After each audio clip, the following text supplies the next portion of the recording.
Ladies and gentlemen, today we're going to be talking about obtaining United States permanent residency through different means. So in the next 2-3 minutes, I'm going to be explaining to you how you can get your permanent residency, or also known as green card. And then we're going to be talking more about EB-5. You can get your green card in 5 ways. 1, through family. 2, through asylum. It could be political asylum or other means. 3, by lottery. 4, by a special act of the United States Congress. And 5th, through employment. The employment itself is divided in 5 categories. Category EB-1, EB-2, EB-3, EB-4, you are an employee of an organization that is in the United States, and you come in to work for that employer. Category 5, you are an employer, meaning that you're actually going to be creating work in the United States. So EB-5, that's where the name comes from. E stands for employment, B stands for base, 5, category 5. So today we're going to be talking about EB-5 and what exactly EB-5 is and why it has been so attractive in the past few years. But in order to understand EB-5 completely, you need to know where EB-5 has come from. EB-5, as we talked about, is a category 5 of immigration. This law goes back in 1990.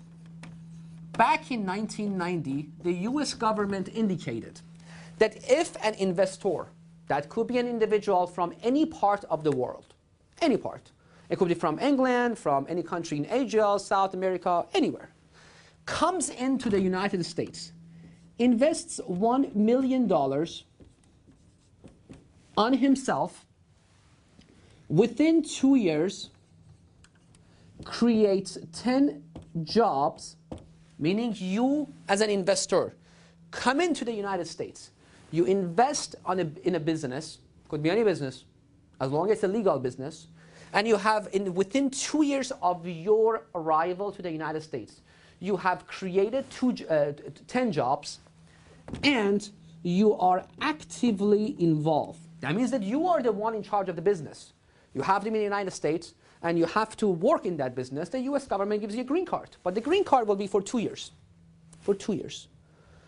At the end of the 2nd anniversary of your arrival in the United States, you have to actually show to the US government that you have created those 10 jobs. If you do not show, if you cannot show in the future that you have created those 10 jobs, the US government has the right to excuse you or deport you from the United States. So, from 1990 to 1993, this was EB-5. This still is a part of EB-5. But in 1993, the US government also created regional centers.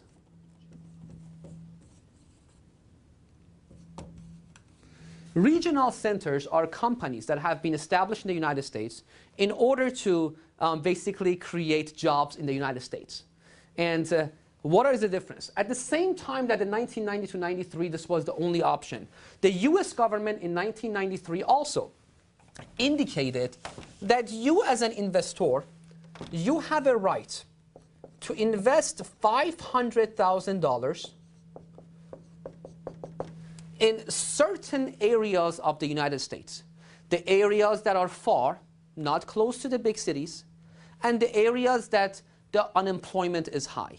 You can invest $500,000, but still you have to, within 2 years of your arrival, create 10 jobs, and you have to be actively involved in your business. Since 1993, as of today, there are over 150 regional centers in the United States.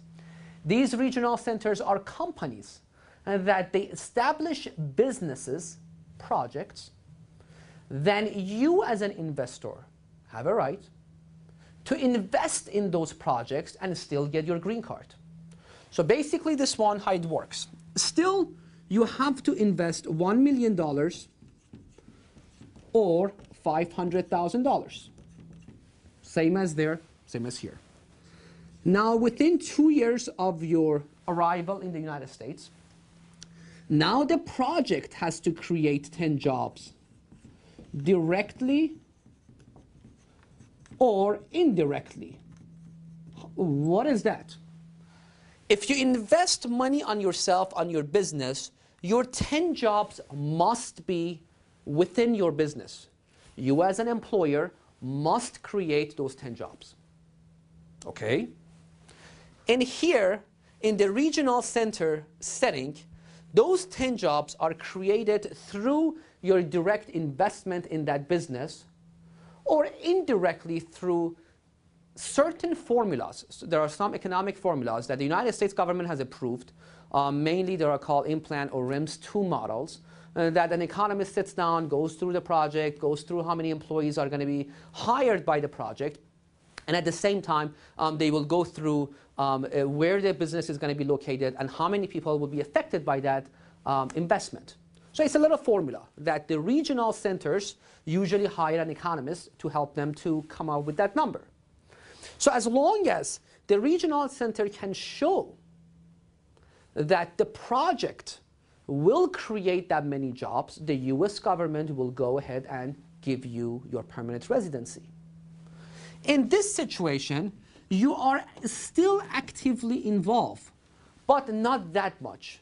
This is usually good for individuals who have a business in their country, who still are very active in that business in certain area. Let's say that you have a business in London or you have a business in China, that your presence is needed in that business. If not, the whole business is going to have issues. Then you cannot be actively in the United States. You invest the money with the regional center. You come and go as you wish, as long as you obey the rules of having a permanent residency, meaning you cannot be outside of the United States for more than 180 days, and other conditions that apply for every permanent residency. And through this, you can invest your money in one of the projects of a regional center, and then obtain your permanent residency through that project. Now, as we mentioned, there are 150 regional centers. What is the difference between these projects? How do they work?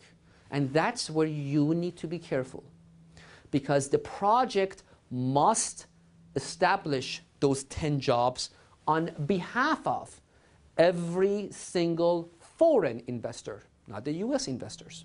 Every single foreign investor who comes in as an EB-5. Allow me to explain further. So I'm going to erase this site.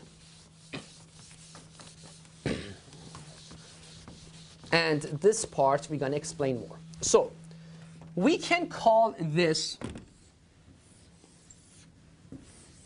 the project. This project of a regional center could be anything. Could be establishing a farm, could be building a building, could be a hotel, could be, let me see what other projects are there. Could be a manufacturing plant, could be an assisted living facility, anything. And the number of investments could be from $10 million to $500 million. Right? The projects are in the regional centers as follows. Some projects divide the investment in the project in certain ways. They say, for example, we're going to have 50% money from foreign investors who want to get EB-5. Okay. We're going to have about 20% from bond money or other government sources of the United States, and the remaining 30% from US investors. Now, these numbers can go up and down. This could be 100% EB-5, 0-0. Or it could be 60, 20, 20. It could be any form or shape. But the important part is that you as an investor, you become a shareholder in the project. As a shareholder, if the business is in trouble, you will go down with the business, meaning that your $500,000 could be at risk heavily, or you can go up with the project. We don't know. Both ways it can happen. If the project becomes bankrupt after 3 years, your $500,000 is gone. If the project is successful, your $500,000 could gain some money, could be 550, could be 600, could be anything.